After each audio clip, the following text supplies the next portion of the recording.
Good evening, students. Welcome back again. Students, today we will discuss a new chapter of English, but this time it is book 2, and that is Footprints Without Feet. Okay? So, students, today we will discuss its chapter 2, The Thief's Story. Let's start the story. I was still a thief when I met Anil, and though only 15, I was an experienced and fairly successful hand. मैं अभी भी चोरी का काम करता था जब मेरी मुलाकात अनिल से हुई थी. हालांकि मैं 15 साल का ही था, लेकिन चोरी में मेरा जो हाथ था वो काफ़ी एक्सपीरियंस था और मेरे हाथ काफ़ी सफल भी रहे. Anil was watching a wrestling match when I approached him. जब मैं अनिल से मिला उस समय अनिल एक रेसलिंग मैच देख रहा था. वो 25 साल का एक पतला सा दुबला सा एक पर्सन था और ऐसा लग रहा था इस आदमी के साथ मैं आसानी से इसे चीट कर सकता हूँ. काफ़ी दयालु था और सिंपल भी था, तो मुझे ऐसे ही लोग चाहिए होते थे अपने काम के लिए. मुझे ज़्यादा अपने लक को देर से आजमाने की ज़रूरत थी नहीं, तो मैंने सोचा कि क्यों नहीं इस यंग मैन के कॉन्फिडेंस को हासिल किया जाए. तो मैंने कहा, you look a bit of a wrestler yourself. आप भी रेसलर ही लगते हैं. Little Flatley helps in making friends. क्योंकि ऐसी बातें दोस्त बनाने के लिए काफ़ी मददगार होती हैं जब आप फ्लैटरी अंदाज में किसी से बात करते हैं. So do you, he replied, which put me of for a moment because at that time I was rather थी. तो उसने पूछा, क्या आप भी हैं? बट इस बात से मैं थोड़ा सा हड़बड़ा गया क्योंकि उसने मुझे जो कहा था उस समय मैं काफ़ी पतला हुआ करता था. Well, I said modestly, I do wrestle a bit. तो मैंने कहा, हाँ, कभी कदाल मैं भी कुश्ती कर लेता हूँ. तो उसने मुझसे पूछा, व्हाट्स योर नेम? मैंने कहा, हरी सिंह. मैंने झूठ कहा. मैं हर महीने अपना एक नाम बदलता था. इससे क्या होता था, मैं पुलिस से और बाकी लोगों से भी बचकर रह पाता था. After this introduction, Anil talked about the well-oiled wrestlers who were grunting, lifting and throwing each other about. I didn't have much to say. Anil walked away. I followed casually. Introduction के बाद अनिल ने well oiled wrestlers के बारे में बात की जो grunt करते हैं, चीज़ों को उठाते हैं, थ्रो करते हैं. मेरे पास जानकारी ज़्यादा थी नहीं, तो मैंने कुछ कहा नहीं. बस मैं अनिल के पीछे पीछे चलने लगा. Hello again, he said. उसने मुझे कहा, hello. I gave him my most appealing smile. I want to work for you. मैंने बिल्कुल अपनी अपीलिंग स्माइल, वो मुस्कुराहट जिससे मैं किसी को भी अपनी तरफ खींच सकता था, उस अंदाज में मैंने उससे कहा कि मैं आपके लिए काम करना चाहता हूँ. तो अनिल का जवाब आया, but I can't pay you. But मेरे पास तुम्हें देने के लिए कुछ नहीं है. I thought that over a minute perhaps I had misjudged my man. जब उसने मुझे ऐसा जवाब दिया तो थोड़ी देर के लिए मुझे ऐसा लगने लगा कि कहीं मैंने अपने आदमी को मिसजज तो नहीं कर दिया. मैंने पूछा, कैन यू फीड मी? क्या तुम मुझे खाना खिला सकते हो? तो अनिल ने मुझसे पूछा, कैन यू कुक? क्या तुम पका सकते हो? आई लाइड अगेन. मैंने फिर से झूठ कहा, आई कैन कुक. हाँ, मैं खाना पका सकता हूँ. तो अनिल ने कहा, if you can cook then may be I can feed you. अगर तुम खाना बना सकते हो तो शायद मैं तुम्हें खिला सकता हूँ. He took me to his room over the Jamuna sweet shop and told me I could sleep on the balcony.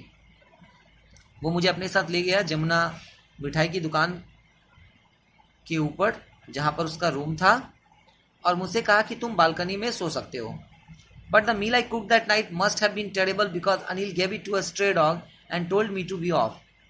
लेकिन उस रात मैंने जो खाना बनाया था वो इतना बेकार था कि अनिल ने उस खाने को सड़क पर जो कुत्ता था उसे दे दिया और मुझे कहा क्या कि तुमसे ना हो पाएगा. But I just hung around smiling in my most appealing way and he couldn't help laughing. लेकिन मैं भी बिल्कुल सोचा समझा. मैंने एक चाल चला. मैंने उसे देखा, फिर से उसी अपीलिंग वे में मुस्कुराता रहा और मैं वहीं पर खड़ा रहा. उसके बाद वो फिर मुझे मना नहीं कर सका. Later he patted me on the head and said, never mind, he'd teach me to cook. बाद में उसने मेरे सिर को अपने हाथों से सहलाया और कहा, कोई बात नहीं है. उसने मुझे खाना बनाना सिखाया. उसने मुझे मेरा नाम लिखना भी सिखाया और मुझसे कहा कि बहुत जल्दी मैं पूरा का पूरा एक सेंटेंस लिख सकता हूँ, नंबर्स को ऐड कर सकता हूँ। मैं उसका काफ़ी आभारी था। I knew that once I could write like an educated man there would be no limit to what I could achieve. मुझे पक्का यकीन था कि अगर मैं शिक्षित लोगों की तरह लिखने सीख जाऊं तो फिर मैं क्या क्या अचीव कर सकता हूं, इसका कोई अंदाज़ा नहीं लगा सकता था। It was quite pleasant working for Anil, और अनिल के साथ काम करना बहुत आनंद भरा था। I made the tea in the morning and then would take my time buying the day's supplies, usually making a profit of about ₹1 a day.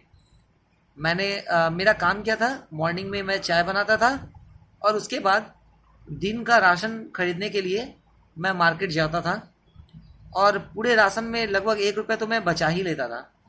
I think he new I made a little money. मुझे लगता है कि शायद अनिल को पता था कि मैं पैसे बचाता हूँ इस तरीके से, but he didn't seem to mind, लेकिन उसने कभी माइंड नहीं किया। Anil made money by fits and starts. Anil basically पैसे को मतलब आप कह सकते हैं fits and starts is a type of gambling. पैसे की गैम्बलिंग करता था। एक वीक को पैसा बोरो करता था और दूसरे वीक को पैसा उधार देता था, और हमेशा अपने नए चेक को लेकर के वो चिंतित रहता था। लेकिन जैसे ही नया चेक आता था तो वो बाहर भी जाता था और सेलिब्रेट भी करता था, और शायद वो मैगजीन्स वगैरह के लिए लिखता भी था। ये भी एक तरीका था जीविका को चलाने का। एक शाम वो आया और उसके पास नोटों का एक छोटा सा बंडल था। उसने कहा कि अभी जस्ट उसने अपने बुक को पब्लिशर को बेचा है और इसी से उसे कमाई हुई है, और रात में मैंने देखा कि उसने उस मनी को अपने मैट्रेस के नीचे टक कर दिया। I have been working for Anil for almost a month and apart from cheating on the shopping had not done anything in my line of work. मैं अनिल के साथ लगभग पिछले 1 महीने से था, और शॉपिंग में जो थोड़ी मोड़ी मैं हेरा फेरी करता था उसके अलावा मैंने कभी भी कुछ ऐसा चोरी वगैरह वाला काम बिल्कुल नहीं किया। I had every opportunity for doing so. मेरे पास हर एक मौका था ऐसा करने का। अनिल ने मुझे अपने दरवाजे की चाबी दी थी कि उस चाबी से मैं कहीं भी आ सकता था, जा सकता था, कुछ भी कर सकता था। मुझे याद नहीं है कि अनिल के जैसा कोई भी ट्रस्टिंग पर्सन मैंने अपने लाइफ में देखा था, और यही कारण था कि मैं उसे लूट पाना मेरे लिए काफ़ी मुश्किल था। It's easy to rob a greedy man because he can afford to be rob. जब किसी ग्रीडी मैन को आप रॉब करते हैं तो उसे रॉब करना काफ़ी आसान होता है, क्योंकि उसे रॉब किया जा सकता है। लेकिन अगर कोई केयरलेस पर्सन हो, उसे रॉब करना काफ़ी मुश्किल होता है। कभी कभी तो उसे पता भी नहीं चलता है कि उसका कुछ लूट भी लिया गया है। Well, it's time I did some real work, but जो भी हो, मेरे लिए एक्चुअल में अब समय आ गया था कुछ एक्चुअल काम करने का। मैंने खुद से कहा कि वैसे भी मेरी प्रैक्टिस बहुत दिनों से छूट गई है, और अगर मैं मनी लेता नहीं हूँ तो ये पैसे तो अपने दोस्तों पर खर्च कर ही देगा। After all he doesn't even पे मी। तो मुझे लगा कि ये पैसे तो लेता नहीं है, तो अपने फ्रेंड पर तो खर्च ये मुझे पैसे तो देता ही नहीं है, उल्टा ये पैसा ये अपने फ्रेंड्स पर खर्च कर देता है। तो मैंने सोचा क्यों ना इससे पैसे ले ही लिए जाएं। Students, I think it's enough for today. It's later parts will be discussed in next class. आप इसके रीड एंड फाइंड आउट जो 3 क्वेश्चन आंसर्स हैं, आप इस इंटरनल क्वेश्चंस को सॉल्व कर लेंगे।